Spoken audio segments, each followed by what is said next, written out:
وزيرada iyo marshalka kala socotaba waa salaamantiin shirgudoonka iyo qadabaanaduna waa salaaman yihiin wasiir waxaan ku weydiin lahaa wax walba oo aasaasa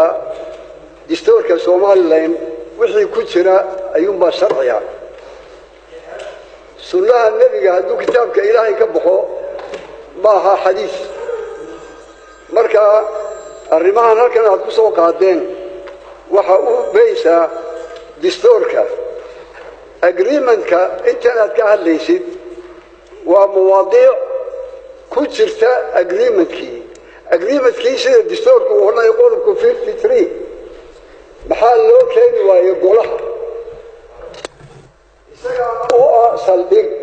si waxana ka hadlaysaan oo dhan in laga helo imika waxana sheegaysaan waa hadal laakiin dastuurku wuxuu leeyahay agreementka waa in la keenaa oo goluhu u codeeyaa marka labada dawladood ay heshiiyaan saasheedu marka waxa weeyaan meeday ittifaaqiyadii agreementkii waxana ka hadlaysay ay ku jireen waa su'aal taas waa mid takale qodobada aad halkan ka sheegtay waxa weeyaan 128 qodobka dastuurka waxaan wixii ka soo horjeeda waa baatil waxa halkan ku qoran in aynu la heshiinay inaan dekada kale la sameyn dastuurkeeduna wuxuu leeyahay waa free enterprise suuq xor weeyaan waa nin shaqo loo xulayaa ma jiro sababta loogu xiray ee dastuurkii qodobkiisu uu jiro ee qodobka loo jabiyayna waan ku weydiinayaa bas waa ka dhamaatay ya labadii su'aal waa dhamaadeen cilmi baan ku hadlaynaa guddoomiyey labadii waad sheegtay dable oran mayno koow iyo laba dastuur baan ka hadlayaa hadday laba tahay labadii su'aalood waa tahay سعد أدان كتشوابين لابد السؤالين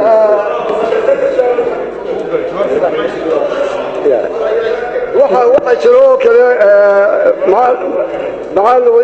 maal biyadu jawaab tanaan ku darayaa waxa jira in aynu laba sanadood aynu niri labadaas sanadood lacagtii ka soo baxday dekada maxaa inaga soo noqday inaga warka waxaanu ku haynaa 2 milyan iyo bar baa ka soo baxay dekada bishii 2 milyan bay qaadatay DB Well maxay keentay ilaa iminka oo lacagta labadaas sanadood bishan Maars buu ku egyahay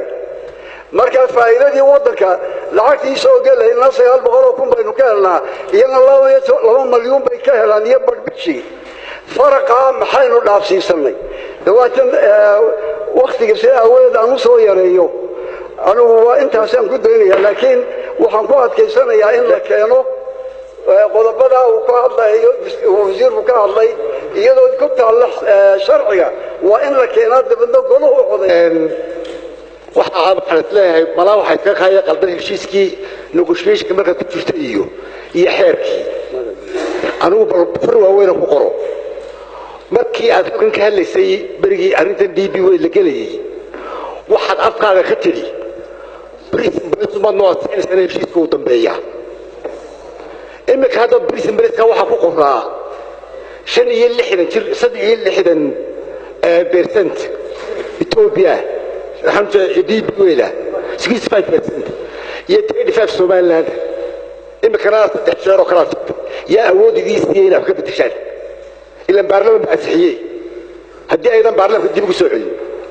يا أودي دي سيئينا وحكب بكشان شير كاس برلمان بأسحية بيسكي سواسكي 5 سيلا صور ترشيس كبري وكو طلبات مالكشيكا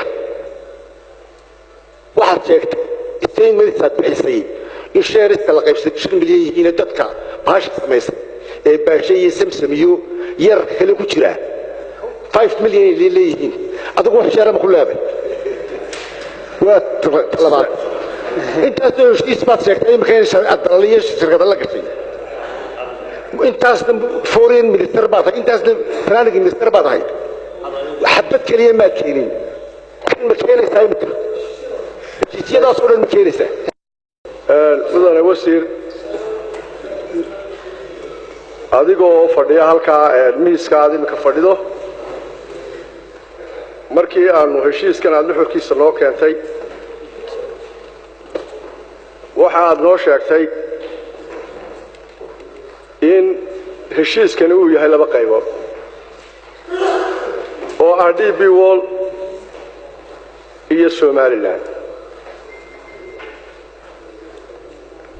muddo 5 sano aan waxba laga bedelayn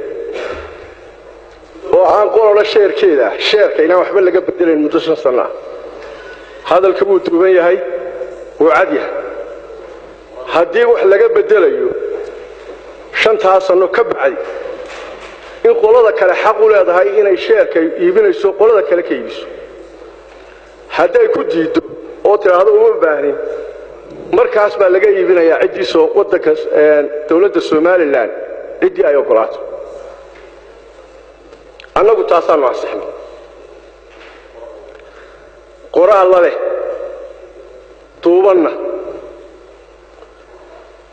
heshiiskana waa 3 geesood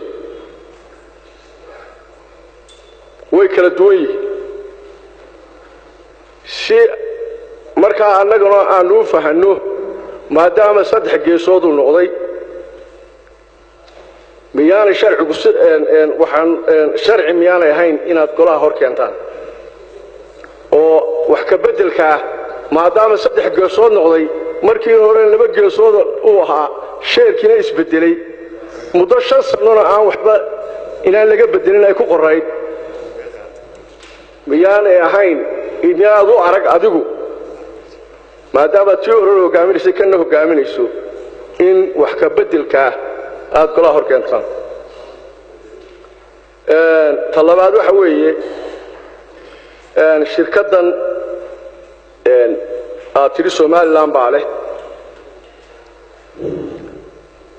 shirkad kasta ama hay'ad kasta oo dawladdu leedahay